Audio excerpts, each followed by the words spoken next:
Amy Goodman, through Democracy Now! And in many other arenas, has taken positions and brought the spotlight of the news media onto stories that others in the news media are scared to carry.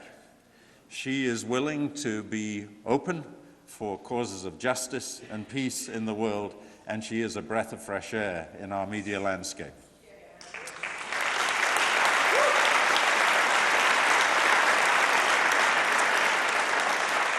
She's been willing to put the spotlight on East Timor, on the goings-on of the oil companies and the Nigerian government in the Niger Delta. She's covered Haiti in ways that the other news media have not. She has brought us the truth and objective reporting when others seem to be skirting the issues and following their own agenda. So it's great to have her here tonight, so let me shut up and let me hand over to Amy Goodman. Welcome.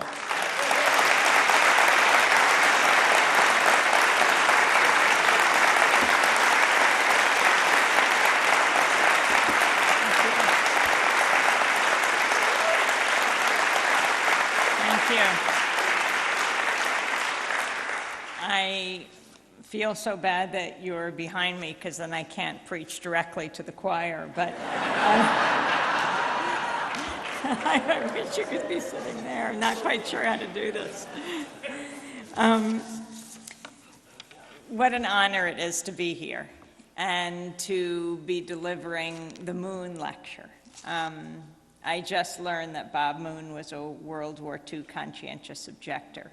You know, I originally come from Pacifica Radio, which was also founded by a World War II war resistor named Lou Hill.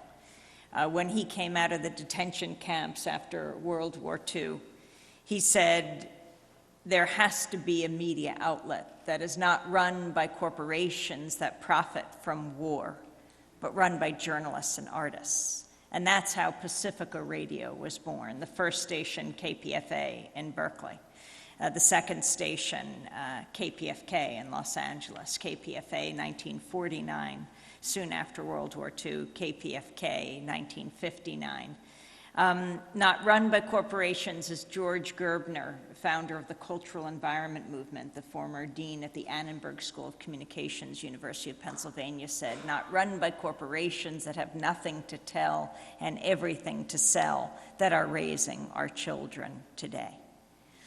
And so Pacifica grew, actually, to 5 stations. My station in New York was the 3rd station, WBAI, in 1960. WPFW in Washington, 1977. KPFT in Houston, 1970, went on the air. That's the family of 5 stations. KPFT in Houston, in the Petro Metro, is the only radio station in the country to have been blown up. It was blown up by the Ku Klux Klan just a few weeks after it began in the spring of 1970. The Klan strapped dynamite to the base of the transmitter and blew it to smithereens. And when KPFT got back on its feet, they blew it up again. I mean, there was a silver lining, because it's not as if Pacifica had money to advertise. There was this new radio station in Houston. It certainly blew it into the consciousness of the potential listening audience. And I can't remember if it was the Grand Dragon or the Exalted Cyclops. I often confuse their titles. But he said it was his proudest act. And I think that's because he understood how dangerous Pacifica is, how dangerous independent media is. Dangerous because it allows people to speak for themselves. And when you hear someone speaking from their own experience, whether it's a Palestinian child or an Israeli grandmother, and there are many remarkable Palestinians and Israelis who are working for peace in the Middle East and have a lot to teach the communities here about what it means to fight for peace. Whether it's a Palestinian child, an Israeli grandmother, an uncle in Afghanistan, or an aunt in Iraq, when you hear someone speaking from their own experience, it breaks down barriers. It challenges stereotypes and caricatures that fuel the hate groups. You know, when you hear someone,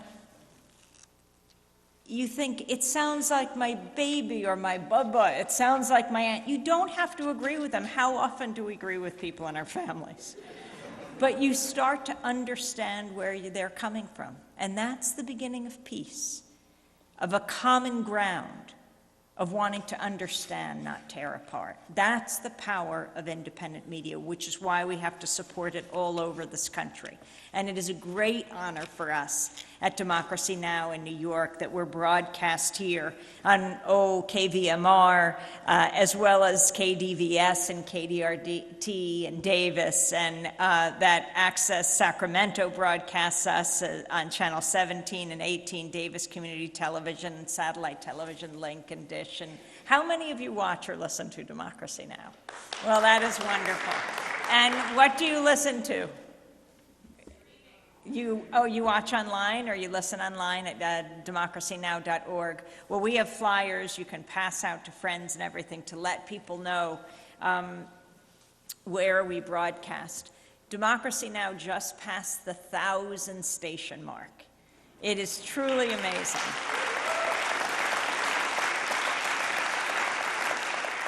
We now broadcast on Pacifica radio stations, NPR stations, on college stations, on PBS stations, increasingly all over the country. You can ask your PBS station to run us. Tomorrow I'll be doing a fundraiser at noon at KIXE PBS in Reading. And tomorrow night we'll be doing a fundraiser for KVMR in Grass Valley. But we're broadcasting all over the world.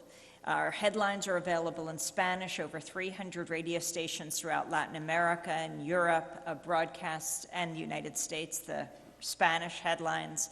And the idea of Democracy Now! Is to break the sound barrier, is to bring out the voices of people at the grassroots who can tell their own stories.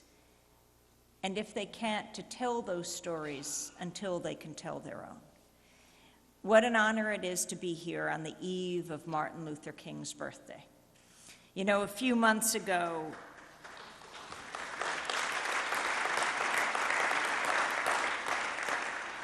President Obama dedicated the National Memorial to Dr. Martin Luther King. He said of Dr. King, if he were alive today, I believe he would remind us that the unemployed worker can rightly challenge the excesses of Wall Street without demonizing all who work there.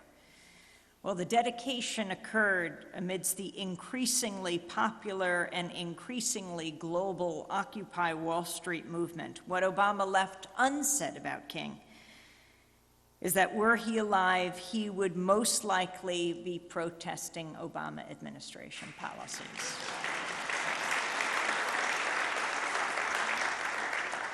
And that's exactly what Dr. Cornel West was doing, not far from where Obama was dedicating the King Memorial.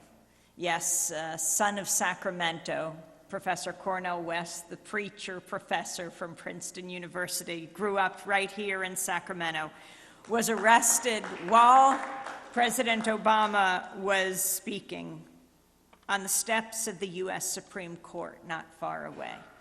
He said before being hauled off to jail, "We want to bear witness today that we know the relation between corporate greed and what goes on too often in the Supreme Court decisions. We will not allow this day of Martin Luther King Jr.'s memorial to go without somebody going to jail, because Martin King would be right here with us, willing to throw down out of deep love."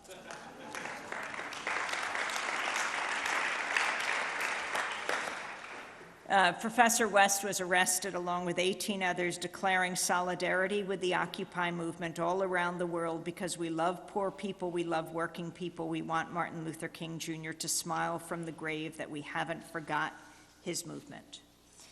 Over the same weekend as the dedication, the U.S. military CIA drone campaign under Commander-in-Chief Obama launched what the independent nonprofit Bureau of Investigative Journalism based in London called the 300th drone strike, the 248th since Obama took office. According to the Bureau, of the at least 2,300 people killed by drone strikes, between 386 and 775 were civilians, including 175 children.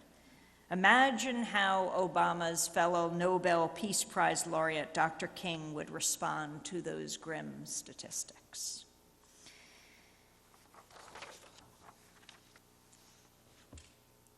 Dr. Martin Luther King. In 1967, a year to the day before he was assassinated, April 4th, 1968, on April 4th, 1967, he gave a speech that did not get very much coverage over the years that people ran the I Have a Dream speech, and it was his Beyond Vietnam speech, his speech about why he opposed the war in Vietnam. He spoke at Riverside Church in New York to a packed crowd. He said, "I knew that I could never again raise my voice against the violence of the oppressed in the ghettos without having first spoken clearly to the greatest purveyor of violence in the world today, my own government," he said. With those words, with that speech, King set the tone for his final fateful year. Despite death threats and his close advisors urging him not to go to Memphis, King went to march in solidarity with Memphis sanitation workers, and on April 4th, 1968, he was shot and killed on the balcony of the Lorraine Motel.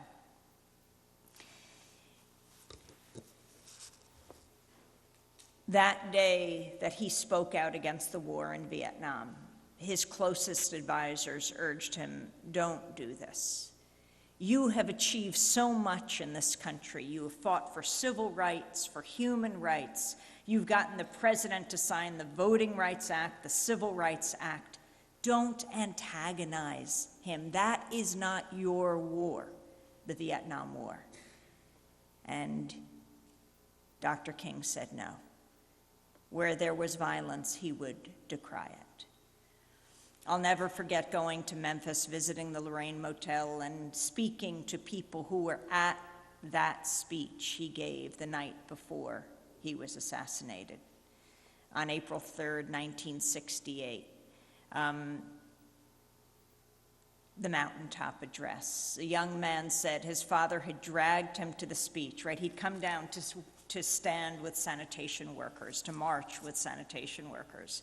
And his father said, "Dr. King's going to be speaking at the church." He said, I just wanted to be out on the street with my friends. And my father dragged me there, and he said that night it was raining hard, and the rain was slamming down on the church. And he said, and the women, you could hear their heels tapping on the floor. Dr. King wasn't feeling well, and Dr. Ralph Abernathy came and said he would just speak, but they would have none of it. Everyone wanted to hear Dr. King, so he called back to the motel, and he said, to Martin, "You have to come. You have to come now." And he came, and he gave that speech that would become so famous. And about a year ago, when I was in Madison, Wisconsin, that uprising inspired by Egypt and Tunisia that would then go on to inspire Occupy Wall Street. Standing in the freezing cold in Madison, Wisconsin, 150,000 people there defending working people, defending teachers and nurses, and in that case, the police and the firefighters standing with the teachers and the nurses and the students. Governor Walker of Wisconsin wanted to obliterate the collective rights of public workers, stated explicitly, wanted to wipe them out. And he said that police and firefighters would be exempted from this, but the police and firefighters said no. If you're going after them, you're going after us. And so they slept in the Capitol next to the teachers and the nurses and their families to protect them. I was describing that scene recently to one of the police officers at Occupy Wall Street in New York. It was very interesting. I'd gone over to ask him how many people he thought were there on a particular day, and he said, and so often you can have these discussions when you just step aside. This police officer said, "Can you explain to me what they're saying?" And I explained what some of the people who crowded into Zuccotti Park, Liberty Square, Liberty Plaza were saying, talking about we are the 99%, often saying that to police officers, you are the 99%. And he said, I thought that's what they were saying. He said, I agree. And I asked him where he was from. He said he was Native American and he was from New Jersey. And I told him what the police officers did in Madison. I told him that, especially after the pepper spraying of the young women on the Brooklyn Bridge. I told him that after the horses had moved in on protesters, and he nodded his head. And of course, I don't need to tell you about pepper spraying, because the brave young students at Davis, I don't know if any of them are here right now, but what happened on November 18th at Davis, at UC Davis, was so disturbing to the man who worked with the FBI in weaponizing pepper spray and developing it as a weapon. His name is Kamran Logman, and he came on Democracy Now!, the creator of pepper spray as we know it. And he said it was those young people, when he saw them sitting there with their heads down, with this pepper spray being used as a weapon to hurt them, he felt he had to speak out. He said he had developed the training programs, had developed the weapon itself with the FBI.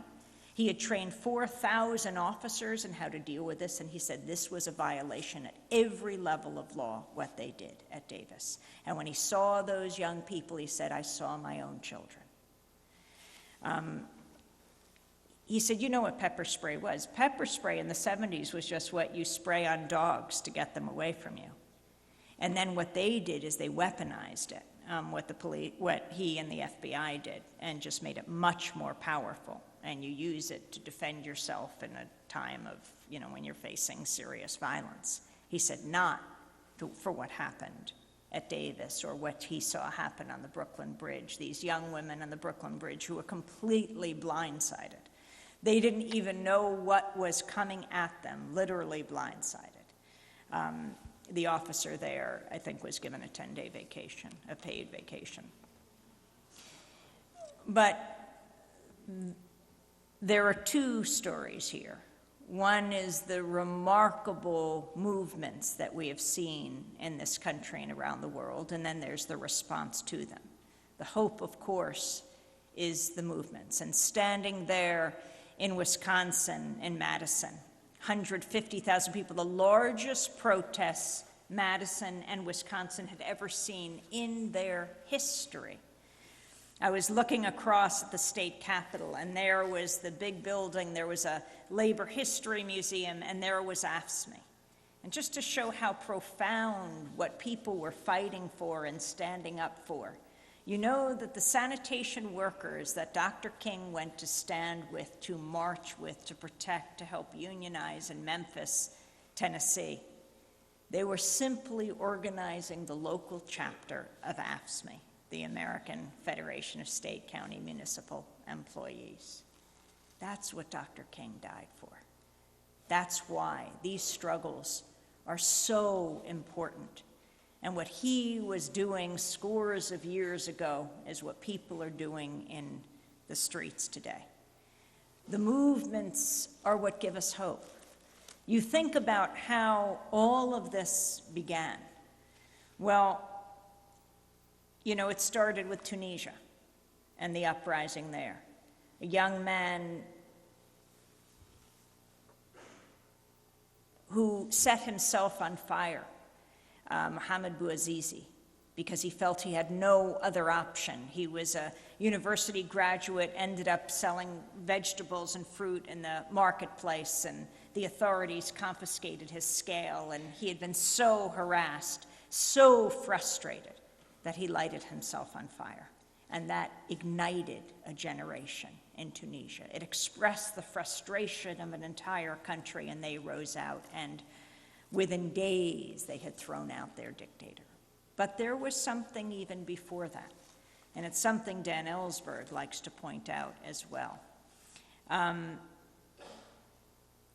WikiLeaks, talking about igniting a generation. We're talking about igniting populations all over the world. That's often what transparency, what sunlight, what information does. But these releases of documents, from the Afghan war logs to the Iraq war logs to the State Department cables, the largest trove of documents in the history of the United States ever released, told the world so much about both themselves and about U.S. government and its relationship with their dictators. In Tunisia, the documents told people there not that they didn't know that their dictator was corrupt, but it let them know that the U.S. knew it as well, and yet was shoring up these dictators for decades in each of these countries. And that further infuriated the people, and they rose up. And that ignited Egypt, and we know all what happened and is continuing to happen there. It is an unfinished revolution. How many of you listened to or watched Sharif Abdel-Quddus in Tahrir Square? My colleague, our senior producer at Democracy Now! Last year, it was January, we were actually covering the Sundance Film Festival, to the documentary track, to bring out these remarkable films that people spend years making. And yet, when you see Sundance on television, you see the glitterati there. You see a whole other track. It's a remarkable place, incubating creative, important films that often never see the light of day. So that's why we like to go and bring them out. We'll be there next week. But we were there, and then Sharif started to get texts and started reading tweets and getting calls from his family. You've got to come home right now. Sharif Abdel-Quddus, our now correspondent in Egypt, our senior producer for 8 years, is the son of an illustrious family in Egypt. His grandfather is the most famous writer of Egypt, Hassan Abdel-Quddus, and his great-grandmother is Rosa Youssef, who started a magazine. That's the name of it, Rosa Youssef, that exists to this day. And Sharif raced home, flew from Park City, Utah to New York to Egypt in a day, and landed in Tahrir Square and didn't leave for 18 days. Mubarak had brought the internet down, but Sharif figured a way to get around it, and he became one of the top tweeters in the world, telling us the stories of what was happening just through those 140 characters, bringing out the voices of people at the grassroots.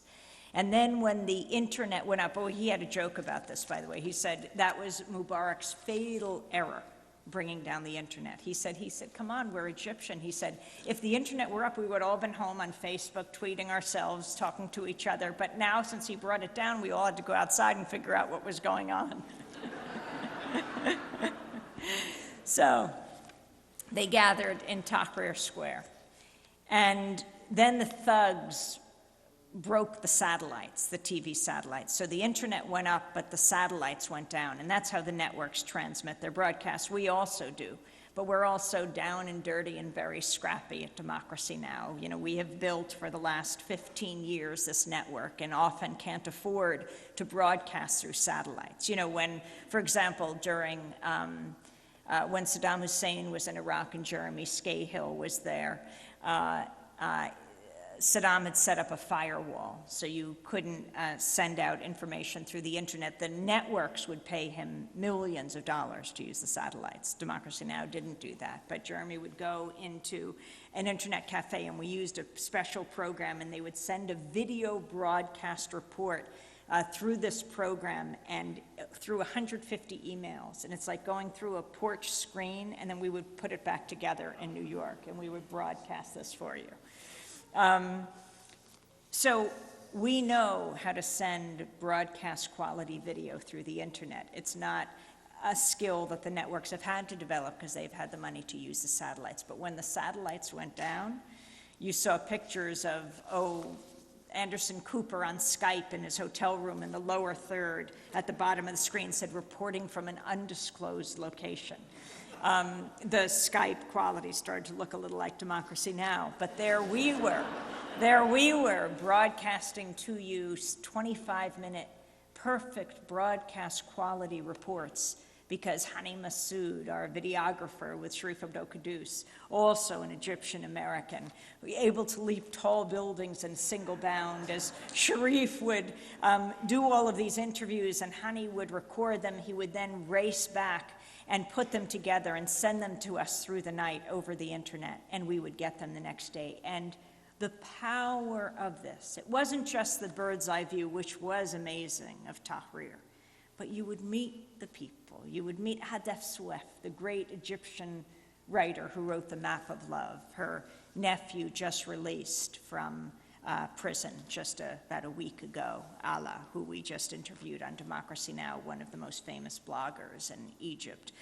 You got to meet Nawal Saadawi, the 79-year-old feminist who'd run for president, who'd been imprisoned under Sadat and in exile under Mubarak, speaking from Tahrir. Hadef Souef, when Mubarak went down, we called her up. She was screaming. She said she had just left Tahrir, just left two very pregnant women, and she was deeply relieved, she said, because now they could have their babies in freedom. You met the 17-year-old girl in the shadow of the state media, which had so controlled the images that had come out of Egypt and even were transmitted to the Egyptian people. There she's doing this broadsheet, giving it out in Tahrir. 17-year-old kids were making newspapers to let people know what people were saying from the square. That is the power of independent media, and that's what we tried to bring you in those days. Not just an impression or not just a commentator commenting, but people themselves. So they could be your mother, they could be your father, they could be your aunt. All of civil society was out. And Sharif, in his eloquence and his knowledge of his own country, being the one to convey this to you. He continues to be there as this revolution that is taking place. We don't exactly know where it will go, but we know that there are millions of Egyptians who are fighting for democracy in their country, and it's hard to believe, given what they have gone through, they won't achieve it. But going from Tunisia to Egypt to Yemen to Syria, one of these unfortunate connections is the level of support the U.S. has given these dictators over the years. I mean, you remember when the WikiLeaks documents were released, in these same countries, the map of these uprisings, Hillary Clinton, the Secretary of State, went on an apology tour. It was very embarrassing to her when these documents came out. For example, that showed that she was communicating with the president of Yemen, with Saleh. They were trying to cover for the fact that the U.S. was attacking Yemen with drones, and Yemen was saying, we'll say it's our military that's doing this. And suddenly all of this was exposed, and it was embarrassing dictators and destabilizing them. Truth often does that. And it goes back to Julian Assange, who now wears a metal bracelet, who's under house arrest in Britain. It goes back to WikiLeaks, and it goes to Bradley Manning, a young man, 24 years old, who is facing a court-martial as of today. The investigating officer said he will be court-martialed. The Article 32 hearing was held on his 24th birthday a few weeks ago. The young Iraqi soldier who is being charged now with 22, 23 counts of releasing these documents to WikiLeaks. Now let's just talk about what some of these documents and videos are, like the one in 2007 called Collateral Murder. I want to go back a few months to February of 2007, to a time in Iraq where, described in the Iraq war logs, an Apache helicopter unit came upon two men who put their hands up to the Apache helicopter in surrender.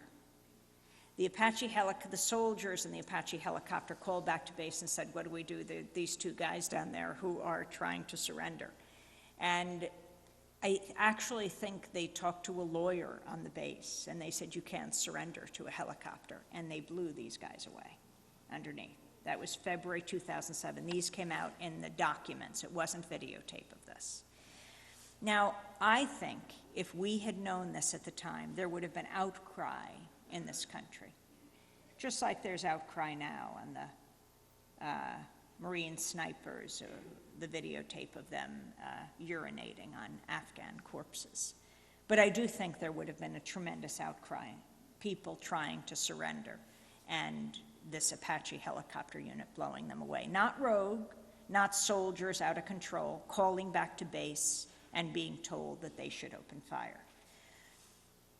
And so if that had happened, if there was an outcry, I dare say what happened 6 months later would not have happened. The same Apache helicopter unit, and this we do have video of.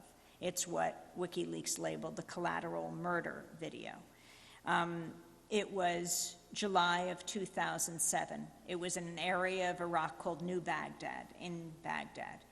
And there were 12 men walking, and they were guiding two reporters, or two Reuters employees. One, Namir Nur Eldin, was 22, up-and-coming videographer for Reuters, and his driver, Saeed Shama, who is beloved by all of the Reuters crew, because drivers are more than drivers. They're fixers. They know the community. They take the reporters around, especially Western reporters who are coming in. They know the area.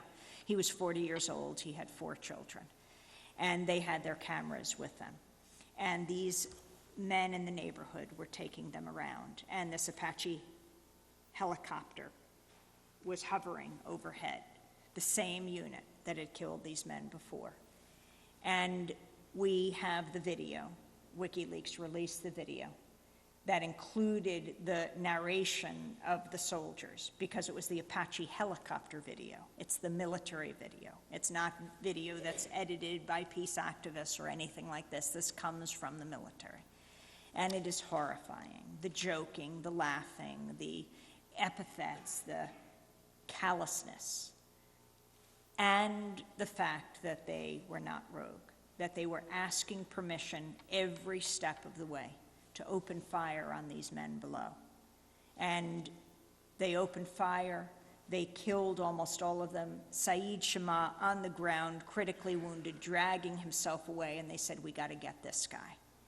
And a van pulled up to help him, and men got out of the van to go to pick him up, and they lit the van up. Saeed Shama killed, and men from the truck, and 2 children in the van were critically wounded. They didn't die. I interviewed a soldier a little while after we showed that video. I did not know he was connected to this unit. But I interviewed him because he had come back to the United States, and he was leading a march of Iraq veterans against the war, appealing to President Obama to stop sending soldiers back to Iraq and Afghanistan who suffer from PTSD, as at least a third of the soldiers do, suffering from post-traumatic stress disorder. And I asked him if he could tell me about his own experience in Iraq, because he was clearly suffering. And he said he had this horrible experience where an Apache helicopter unit had opened fire on a group of men, and his unit was on the ground, and he had come up, and they had just lit up this van. And he had gone and taken the children who were critically wounded out of the van.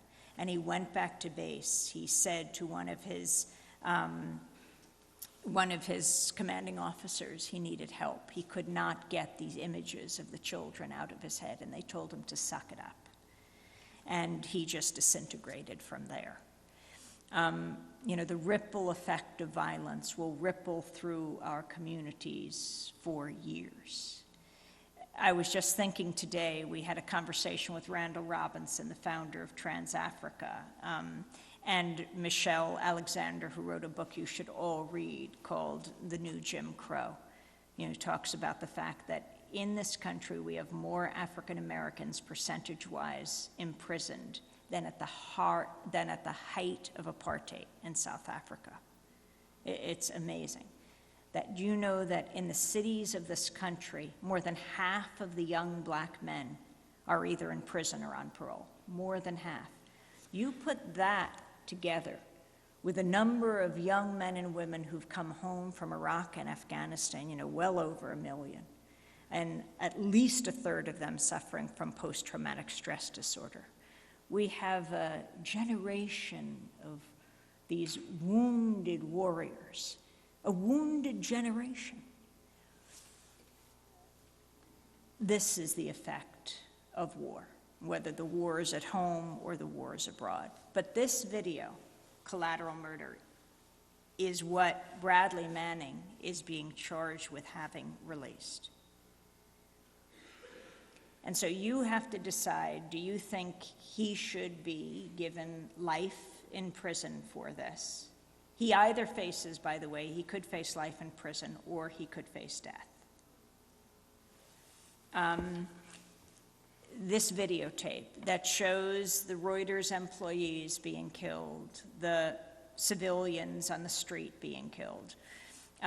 Reuters, after Saeed Shama and Namir Nur Eldin were killed, they appealed to the military. They knew this video existed. They said, any evidence of this we want to have. For years, they tried to get this under the Freedom of Information Act. They couldn't until this was released. Now again, Bradley Manning has not admitted to this, but this is what he is charged with having released. And if we had videotape from the beginning, and why this is so important, because when you see this, it stops the next atrocity from happening. What is an atrocity these days? It's not the actual act. It's when we have the videotape of the act, unfortunately, that people respond. Whether we're talking about the Marine snipers urinating on the Afghan corpses, whether we're talking about Haditha, this horrific tragedy from 2005 where US military hit an IED in Haditha in Iraq. And they were so frustrated because one of the soldiers was killed. They went into the homes of civilians all around and they rounded them up, the women, the children, the grandfathers and the grandmothers, and they executed them all in their bedclothes, in their pajamas. And we have the video that shows the blood-stained rooms. That is what affects people. It is why it is so important we have an independent media. We have a media that is there because when you bear witness, it can change the world. And so you have WikiLeaks releasing the documents. You have, which fuels is not the only reason for the uprising, the incredible bravery of the people on the ground who say, we will not take it anymore. And it lights like wildfire through the world, through the Middle East, and then comes right back to us. I mean, in Madison, Wisconsin, the pizzerias were sending pizza in, that was ordered by Egyptians in Tahrir Square to give to the Madison protesters. And at Occupy Wall Street, oh my gosh, all the pizzerias were getting orders from people all over the world. They were coming in by the hundreds of pies. They called them Occupies. And the protesters in Zuccotti Park were nothing if not resourceful. They used every aspect. Well, they ate the pies. And then they took the boxes and they made their signs on and the signs were so incredibly creative on the cardboard. What were they among the signs? Oh, there was this freak snowstorm a few months ago, one of 4 times in history in New York that there was a snowstorm in October. And so they had to take down all the signs, and they just put up one, "Hell Snow, we won't go." And of course, that freak snowstorm having to do with global warming is also a critical part of the story, all the different movements coming together. And the signs that we saw in September, in the beginning, you know, the first takeover of Zuccotti Park, the first Occupy Wall Street encampment, September 17th, 4 days before the execution of Troy Anthony Davis. Then you saw all of these signs, aside from Too Much Doubt, you know, the African-American man from Georgia who was executed. But also these signs that were up all over that said, "I'll believe a corporation is a person when Georgia executes one."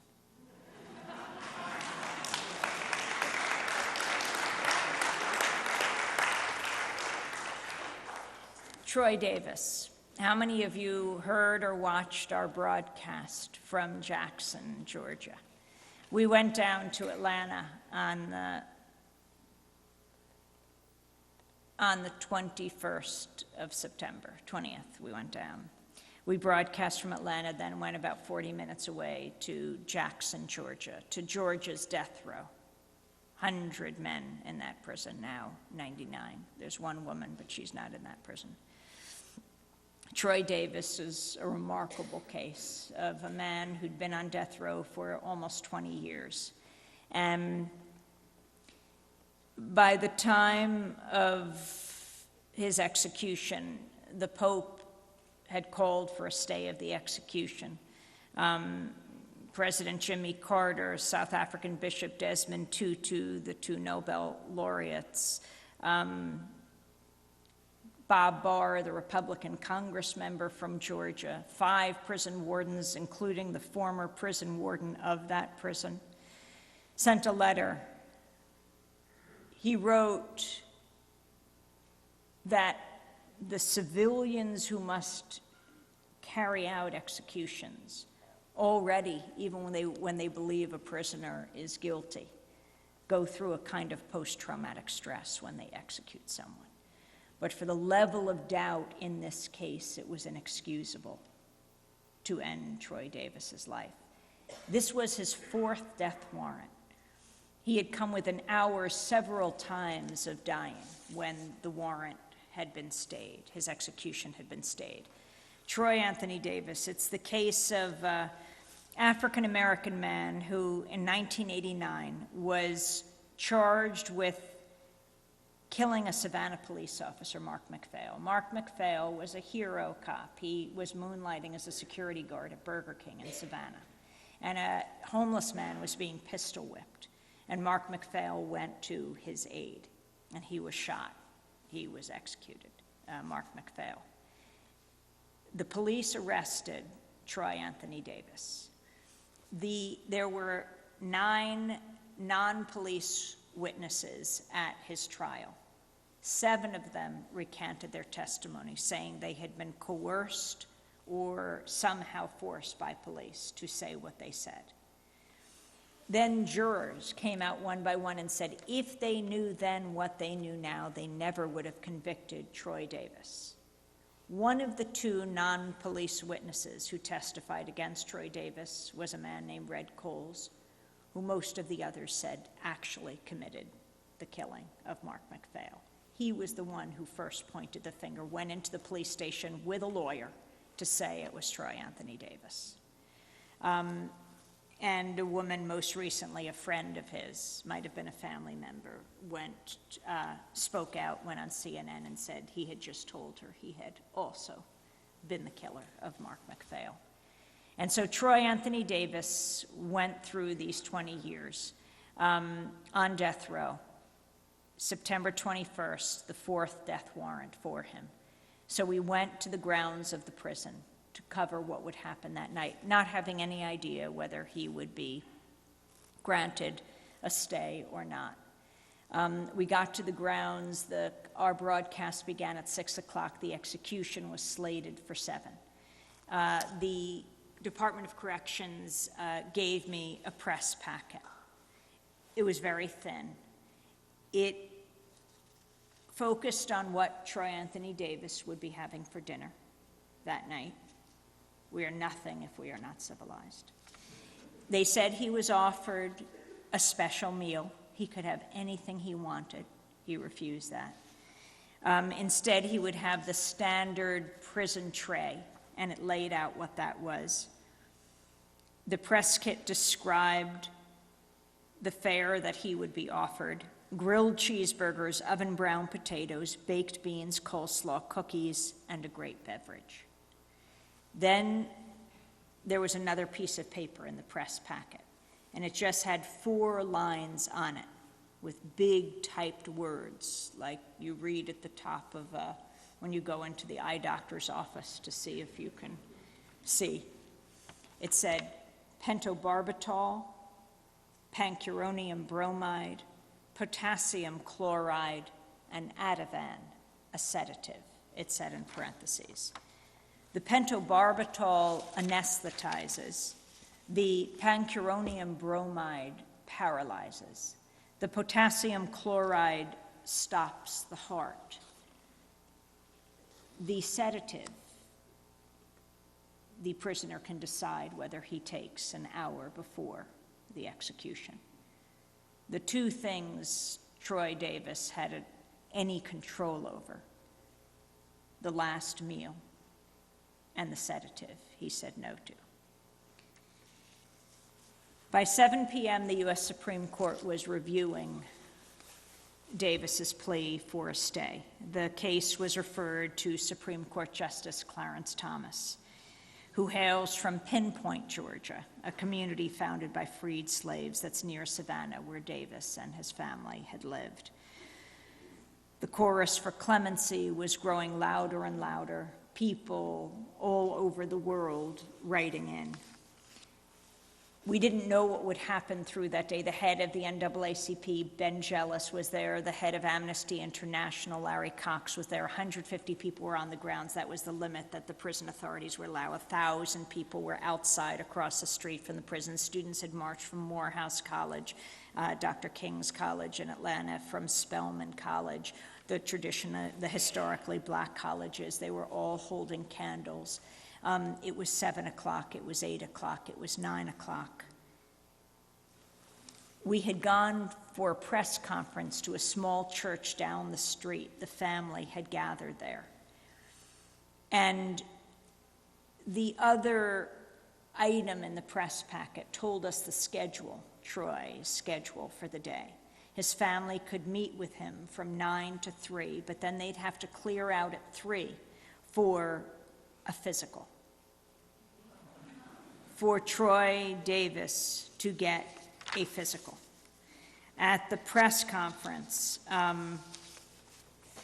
the local Georgia head of the NAACP said physical, routine physical. He was with the family when they had to clear out. Yes. His name was Edward Dubose, the president of Georgia's NAACP. He said, "Why are you giving him a physical? So that they could make sure he's physically fit, so that they could strap him down, so that they could put the murder juice in his arm. Make no mistake, they call it an execution, we call it murder." It wasn't so long ago, I think it was in Texas, where a man had attempted suicide right before his execution. They raced him to the hospital, made sure he was healthy enough to execute.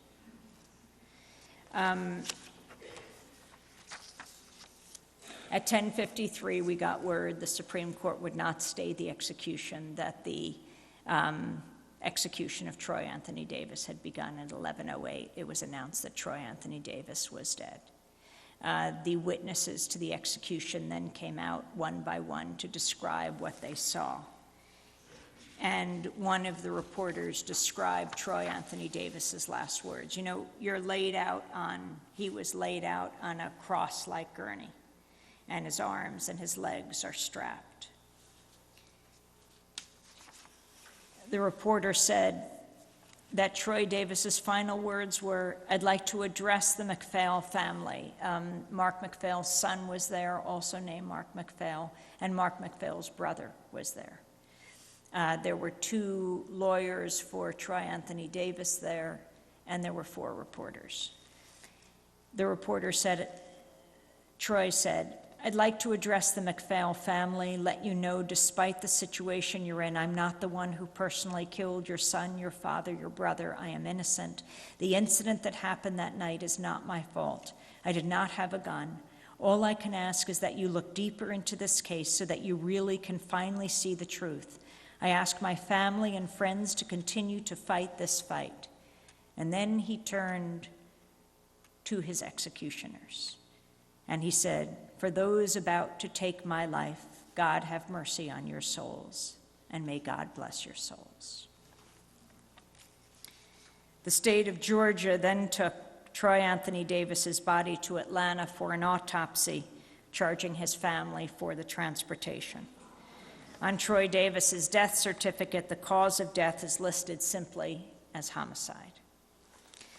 As I stood on the grounds of the prison just after Troy Davis was executed, the Department of Corrections threatened to pull the plug on our broadcast if we didn't end it right then. We had been broadcasting for almost 6 hours. I was reminded what Gandhi reportedly answered when asked what he thought of Western civilization. He said, "It would be a good idea."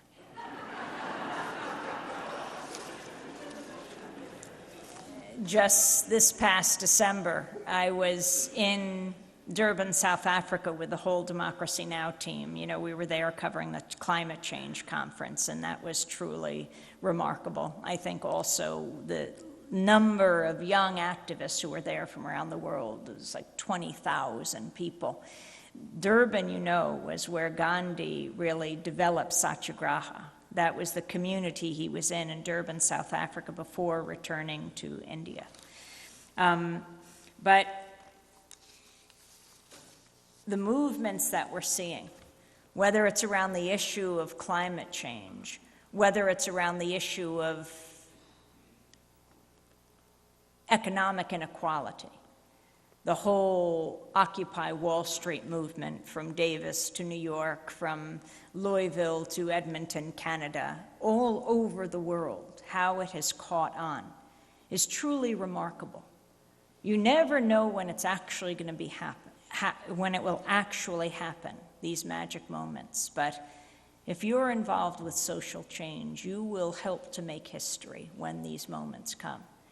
And it makes me think back to really how Dr. King first gained prominence. Rosa Parks. I was just thinking about the story of Rosa Parks, right? This woman, a story that is known throughout this country, but it is actually told wrong. Rosa Parks, who led the Montgomery bus boycott. Rosa Parks, this woman who helped to launch the modern-day civil rights movement. Now, when she died a few years ago, her body was the first African-American, she was the first African-American woman to lay in state in the Capitol Rotunda. And then her body was brought to a local Washington, D.C. church. Thousands came out to it. Oprah Winfrey was inside. Cecily Tyson was inside. We raced down from New York. We were interviewing people outside. There were hundreds of people outside. They had big loudspeakers. I interviewed this young woman. She was a freshman, and she said she had emailed her professors that morning, and she said, "I won't be in class today. I'm going to get an education."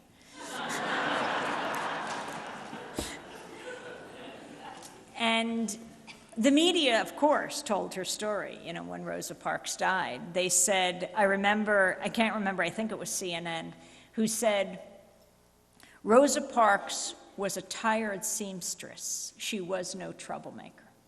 But that's where they got it wrong. Rosa Parks was a first-class troublemaker. She knew exactly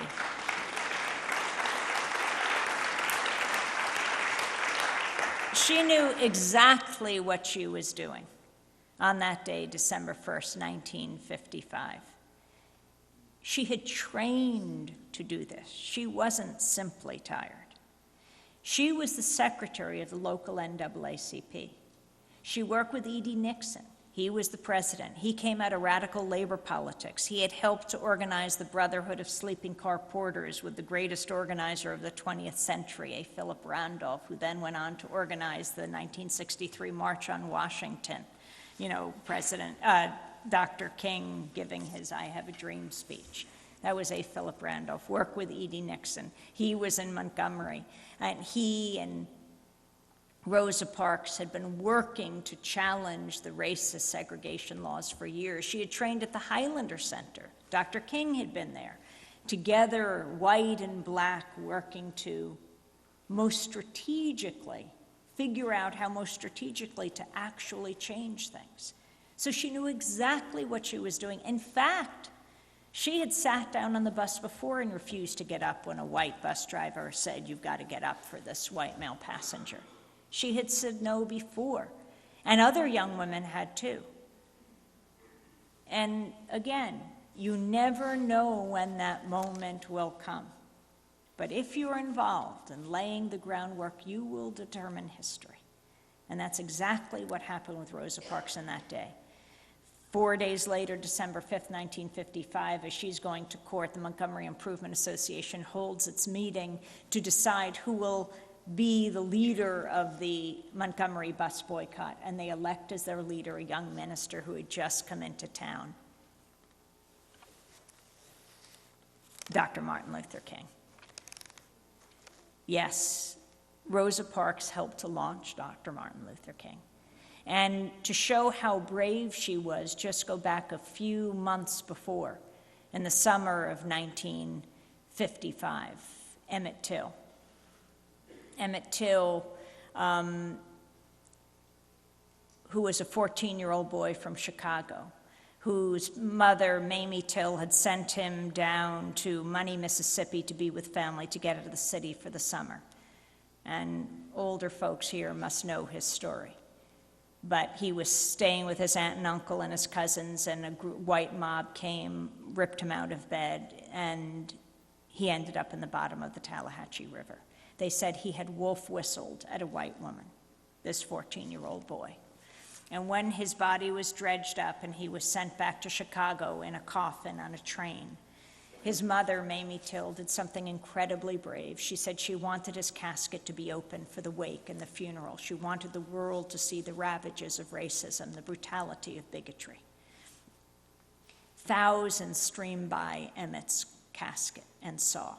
I was speaking in Detroit a while ago, and I told the story, and afterwards, an older African-American gentleman with white hair and beard came up to me, and he said, "I was there. My father brought me, and I will never forget Emmett's head, this distended, mutilated head, because he had been tortured."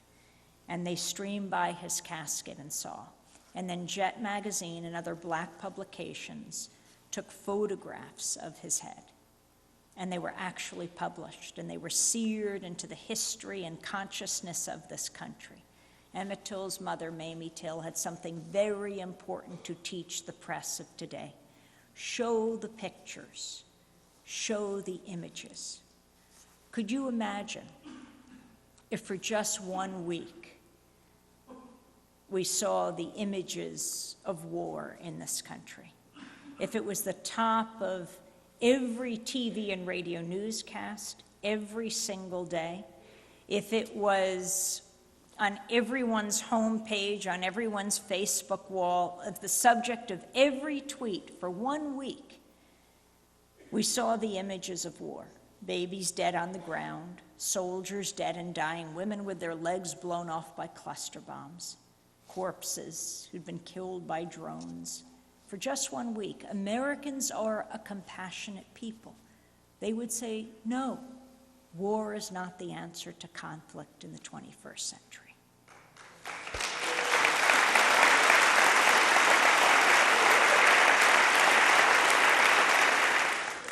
You know, at the last conventions. Democracy Now! Covers the Democratic and Republican conventions, and we went to Denver to cover the Democratic convention, then flew to St. Paul for the Republican convention. And it was September 1st, 2008, that was the first day of the convention, where it was Senator McCain. He had just chosen Sarah Palin as his running mate. We had just come out of Denver, gone to St. Paul, and the afternoon they were going to begin their convention. And that first morning of the Republican convention was a massive protest. 10,000 people marched from St. Paul City Hall to the Excel Center where the convention was, and they were led by soldiers, actually, in full military regalia, who were opposing war. Some who had served, some who had not gone. And soldiers who were not in uniform, and then thousands and thousands of people. They protested at the Democratic convention as well, and maybe some of you were there. And we were covering the protests. Sharif was there, Nicole Salazar, Mike Burke, all my colleagues at Democracy Now! So we covered the protest in the morning. It was this beautiful blue sky day. Very peaceful march, and then I ran off to the convention center because the convention was going to begin, and I was interviewing delegates from the hottest state, from Alaska. And then I got a call on my cell phone that I should come quickly to 7th and Jackson. Sharif and Nicole had been arrested and bloodied.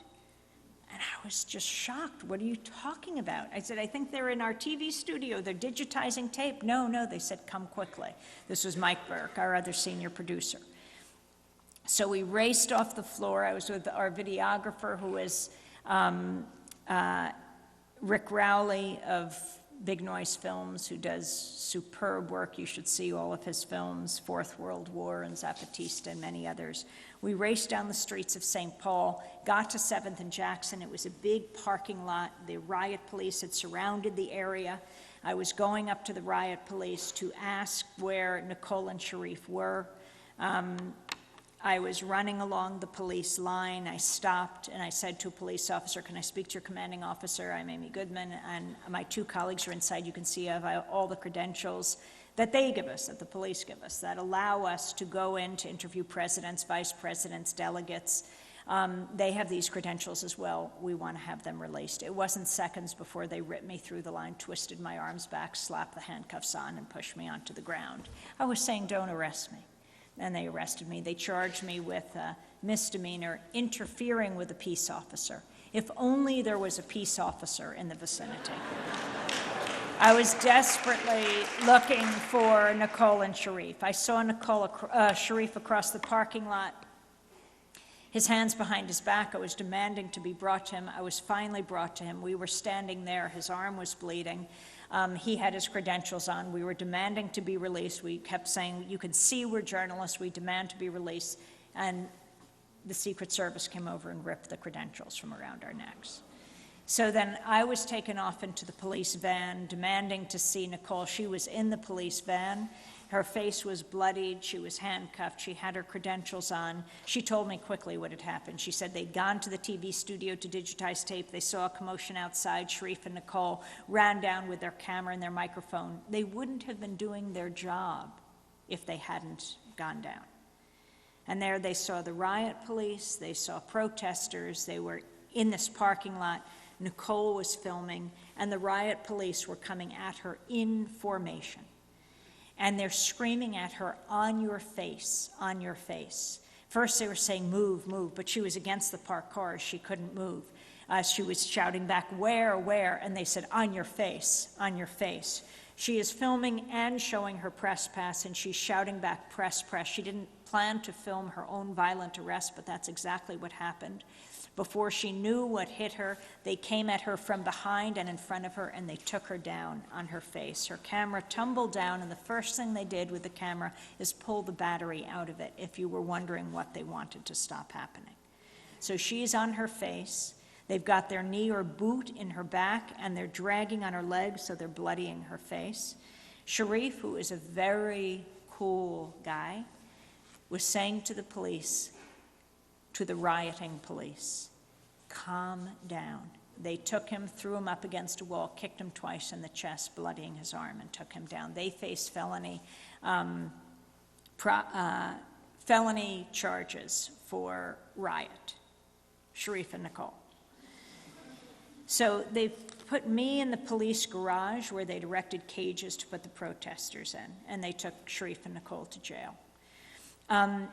Unbeknownst to us, the videographers from the independent press posted our arrests online. They got the film that Nicole had filmed herself of her own arrest, and then the videographers had all filmed me being arrested. And that went viral, the most watched YouTube video of the first 2 days of the Republican convention. And the response was unbelievable. They got thousands and thousands of calls, emails, tweets, faxes. Within hours, I was released, and then an hour or two later, Nicole and Sharif were. To show the power of grassroots response, Sharif was in the cell with the AP photographer. Sharif was released first.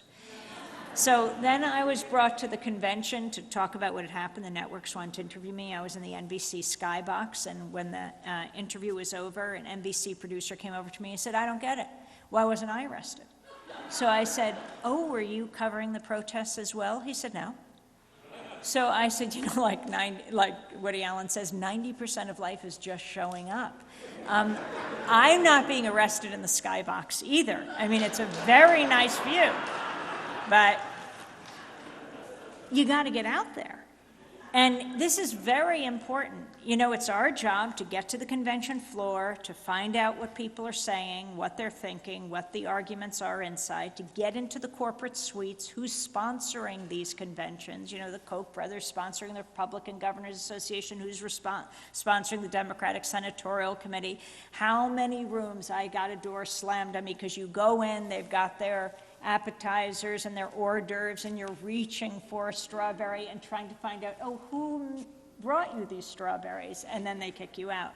But then you also have to get out on the streets where the uninvited guests are, the thousands of people who also have something very important to say. Democracy is a messy thing, and it's our job to capture it all. And we shouldn't have to get a record when we try to put things on the record.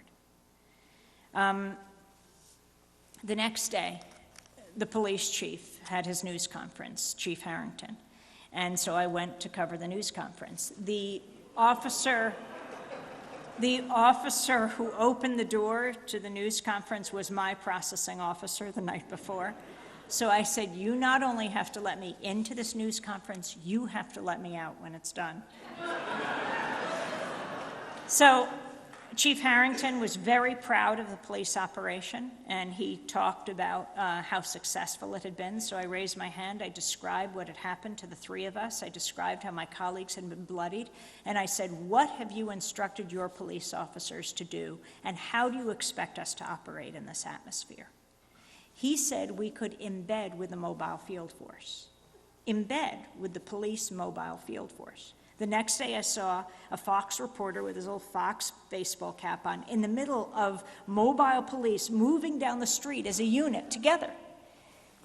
You know, I think the whole embedding process, you know what they mean by this, like reporters embedded in the front lines of troops in Iraq and Afghanistan. I'm not saying reporters aren't brave who do that. But I think the embedding process has brought the media to an all-time low.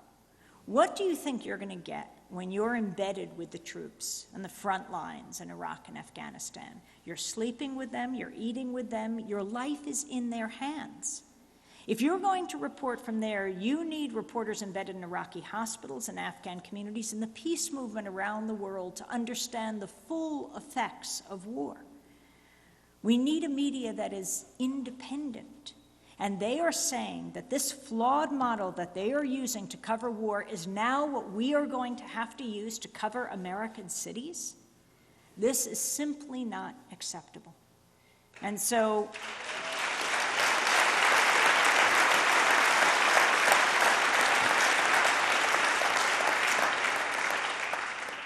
we sued the St. Paul, Minneapolis police.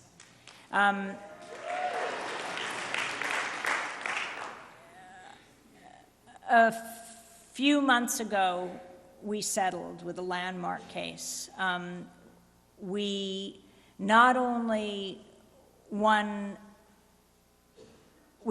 settled with the Minneapolis and St. Paul police, but with the Secret Service, who rarely get involved with these cases. But we had them cold, because when they came and they stripped us of our credentials, I turned to the police officer who, when I had asked him to loosen my handcuffs because it had stopped the circulation in my hands, and he tightened them. When then the Secret Service pulled, I said, "You have no right to take our credentials." And he said, "It's not us." So I said, "What do you mean it's not us? He just came and did this." He said, "That's the Secret Service." So they have divisions within themselves. Because he said that, that's how we knew that it was the Secret Service, and they are rarely held accountable.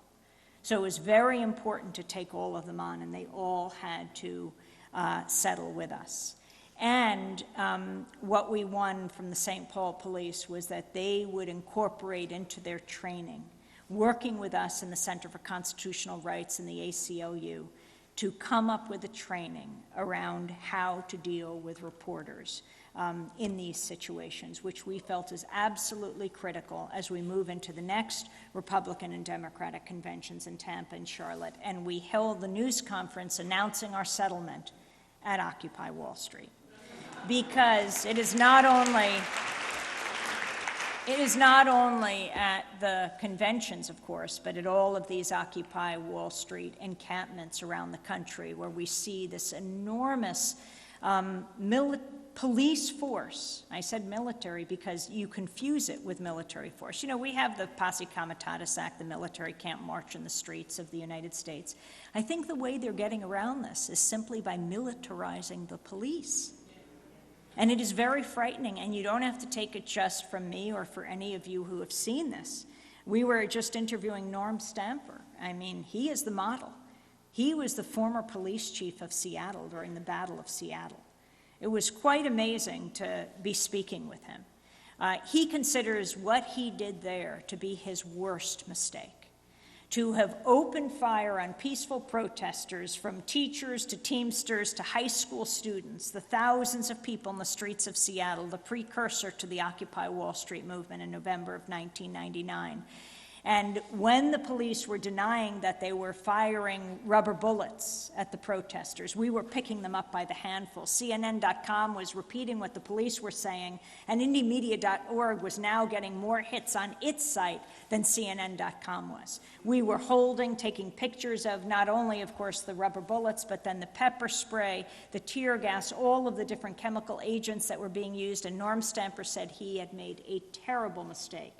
And now he speaks out against this. In fact, we had him on to talk about how young people were being pepper sprayed all over this country. And we had him on with the head of the Police Foundation, a spokesperson for the Police Foundation, who had coordinated a call among police chiefs around the country on how to deal with the Occupy encampments. And he turned and said to Norm Stamper, "Norm, I just want to say what an honor it is to be on with you, because we see you as a model." And Norm Stamper said, "The opposite. I am a model of what you should not be doing." He said, because when we set this up, you know, the police have gotten since 9/11 something like $34 billion more in money to militarize. They've got their own drones, they are getting tanks, it is frightening the level to which they have militarized. And he said, when you do that, when you separate civilian police forces from civilians in this way, when they're covered in black uniforms with riot gear, plastic shields, plastic face protectors, they are an occupying force. And it is only going to lead to trouble.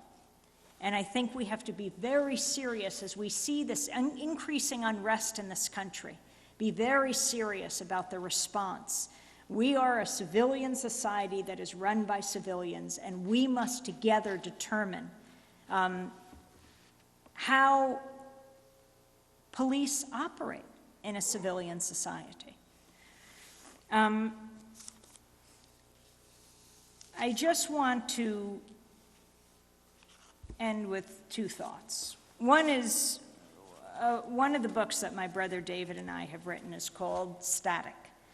And the reason we called it that is because in this high-tech digital age with high-definition television and digital radio, still all the media gives us is static. That veil of distortion and lies and misrepresentations and half-truths. When what we need the media to give us is the dictionary definition of static. And that is criticism, opposition, unwanted interference. We need a media that covers power, not covers for power. We need a media that is the fourth estate, not for the state. And we need a media that covers the movements that create static and make history. The last story I want to share with you is one that's very much on my mind now because we just passed the 20th anniversary of the massacre at the Santa Cruz Cemetery in East Timor. And I wanted to talk about the lesson it leaves us all with. I may have even talked about it when I was last in Sacramento. I rarely give a speech where I don't. But talking about movements of peaceful protesters and what they face, but ultimately what they can accomplish. I don't know if you know the story of Timor, but in a nutshell, East Timor was a Catholic country occupied by Portugal for hundreds of years. And in 1974, the Portuguese pulled out, and Indonesia invaded the country on December 7th, 1975. And it's one of the great genocides of the 20th century. President Ford and Secretary of State Henry Kissinger went to Indonesia, met with Suharto, the long-reigning dictator, gave the go-ahead for the massacre, and they flew out. And the next day, Suharto invaded East Timor by land, by air, and by sea. They closed East Timor to the outside world, and they commenced the slaughter. And for the next quarter of a century, they killed off a third of the population of East Timor. It was proportionately larger slaughter than Pol Pot in Cambodia, what he did to his own people. We knew about Cambodia because Cambodia was an official enemy. Pol Pot was an official enemy of the United States. And so the president spoke about him, the Secretary of State spoke about him, and he was, to say the least, very bad. But Indonesia was an official friend. And so it didn't matter the president, Ford, Republican, Carter, Democrat, Reagan, Republican, Bush, Clinton, all through these presidents, it was a bipartisan affair, selling weapons to the Indonesian military, the fourth largest military in the world, as they killed off the people of East Timor. And my colleague Alan Nairn and I got a chance to go to East Timor in 1990 and 1991, 20 years ago. Alan was writing for the New Yorker magazine, and I was doing a documentary for Pacifica. In 1991, we went back for the second time. Incredibly frightening place. Indonesia occupied every aspect of this country. And we went back in October of 1991 because for the first time, the UN was going to send a human rights delegation to investigate the situation there after 17 years of the killing. And when we got there, we went to the main Catholic church in Dili, the capital of East Timor. Timor is about 300 miles above Australia. And we went into the church, the women were wailing, and I didn't know if it was just the standard sorrow of Timor or if something had happened. And we learned right after the Mass that the Indonesian military had surrounded the church the night before and killed a young man in it named Sebastião Gomes. Many young people in Timor had gone into the churches because they heard this human rights delegation was going to come from the United Nations, and they didn't want to be arrested before they came. So they were taking sanctuary in the only civilian institutions that were allowed to stand, and they were the Catholic churches. There was no unions. They couldn't be in any other place but in churches. And so they would take refuge in the churches, waiting for this delegation. And the Indonesian military surrounded the main flagship church, called the Motel Church in Dili, and they shot into it, and they killed this young man named Sebastião Gomes. So the next day, the funeral was held for him. And 1,000 people came out for the funeral. Not that they all knew Sebastião, but they knew that the sanctity of their church had been violated. And they marched through the streets of Timor following the casket. And it was the largest sign of civil disobedience the Indonesian military had ever seen, because people put up their hands in the V sign. And they shouted, "Viva East Timor, Viva Independence." And they got to the cemetery. They were exhilarated, but they were terrified. And they went home. And then we went around the country to see what would happen when the human rights delegation came. And the people were terrorized. The military had told everyone, if you speak to the delegation, we will kill your family to the 7th generation. That's what the Bishop of Timor had told us, Bishop Carlos Jimenez Bello, who later won the Nobel Peace Prize. 2 weeks later, on November 12th, 1991, we just passed the anniversary. 2 weeks after Sebastião was buried, they were going to hold the 2-week commemoration of his death. The church mass was held at 6 in the morning, and 1,000 people turned out for the mass, so they had to hold the communion and the mass outside because there were too many people for the priests inside the church. And then when they left the church, they retraced their steps to the cemetery. And this time the kids, and with their Catholic school blouses, pulled out banners that they made from bed sheets that said things like, "Why the Indonesian military shoot our church?" They appealed to President Bush, that was George H.W. Bush at the time. They appealed to the United Nations, to everyone. They marched with these banners through the streets of Dili, through this geography of pain, where every other building, whether it was a police barracks or a military encampment or even a hotel in Timorese had been held, had been tortured, had been disappeared, or had been killed. And thousands joined in this procession. Girls with their Catholic school uniforms, boys with their shorts, old women in their traditional Timorese garb, and they marched through the streets of Dili, the capital of Timor, and we followed them. Indonesian military lined the whole route, and they kept their hands up with the V sign, shouting, "Viva East Timor, Viva Sebastião, Viva Independence." And they marched to the Santa Cruz Cemetery, where he and so many others were buried. When they got to the cemetery, it was 8 in the morning. Some were praying at this cemetery with too many young people buried there. So many had been killed under Indonesian rule. And then we saw from the direction the procession had come, hundreds of Indonesian soldiers marching with their USM-16s at the ready position. Alan and I were in the middle of the crowd interviewing people, saying, "Why are you willing to risk your life?" And they would say, "For my mother, for my father, for my village, it was wiped out." We saw the soldiers coming up, and we decided to move to the front of the crowd, because although we knew the military had committed many massacres in the past, they'd never done it in front of Western journalists. We'd always hidden our equipment, because any Timorese caught talking to a journalist would be disappeared, could be tortured, could be imprisoned. But this time we wanted to make clear who we were. So I took my tape recorder out and slung it over my shoulder. I held up my microphone like a flag. Alan put the camera above his head, and we walked to the front of the crowd. The soldiers were marching up, 10 to 12 abreast, USM-16s held in front of them. And as they marched up, the people got very quiet. They couldn't get away because there were walls on either side of the road for the cemetery. People at the very back could run away, but that was it. And the soldiers marched up. They came around the corner, and without any warning, without any hesitation, without any provocation, they opened fire on the crowd, gunning people down from right to left.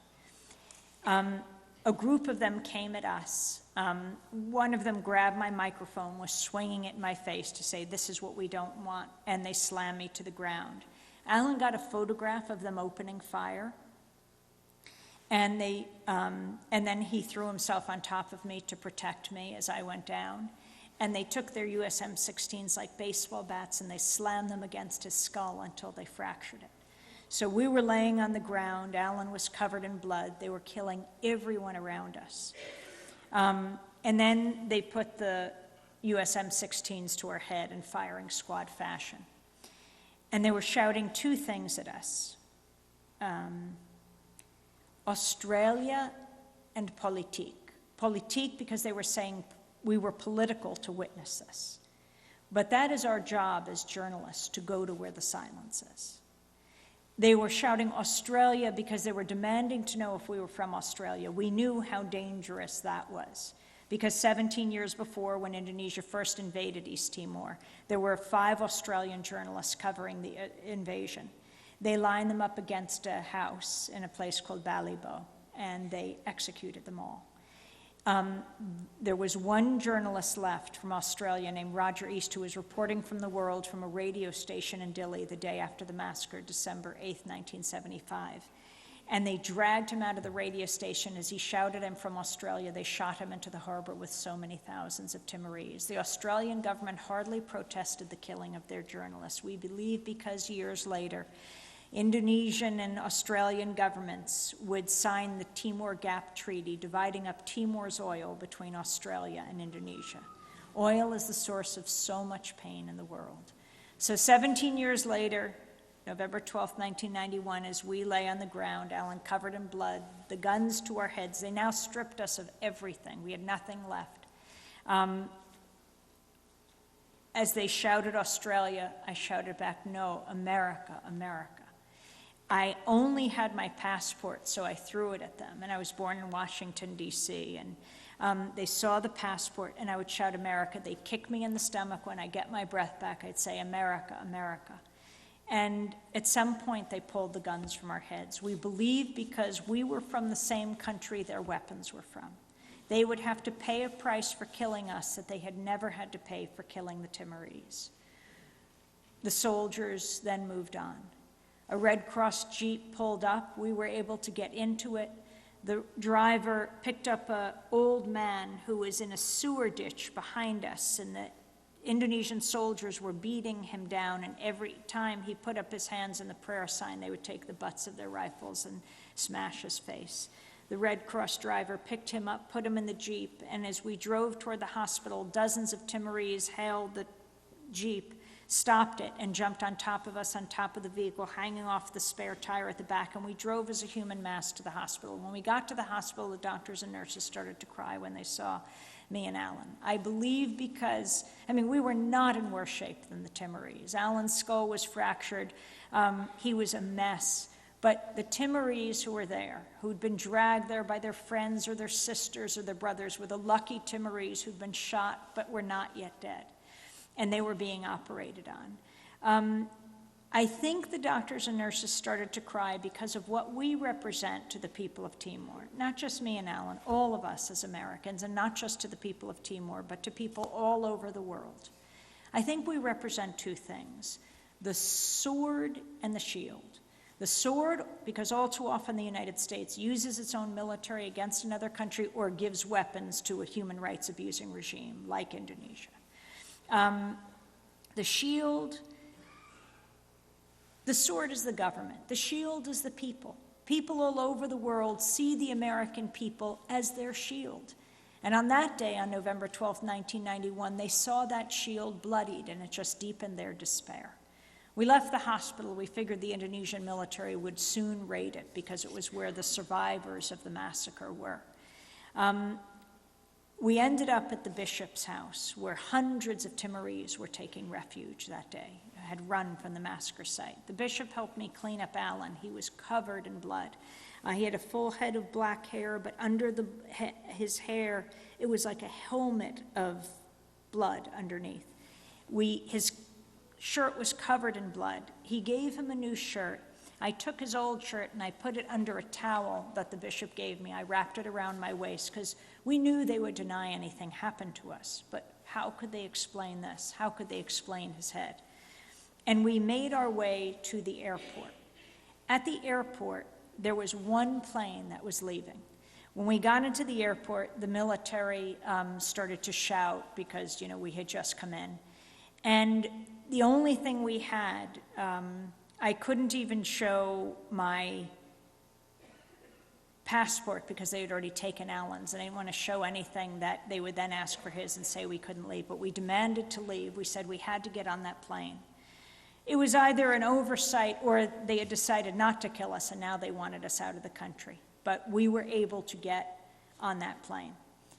And as we flew to Bali, in Bali, we made a call to the West to say there's been a massacre in Timor. We knew we couldn't stop the killing in Timor. We had to get word to the outside world that was the only place that the pressure could come from that would stop the murderous Indonesian military.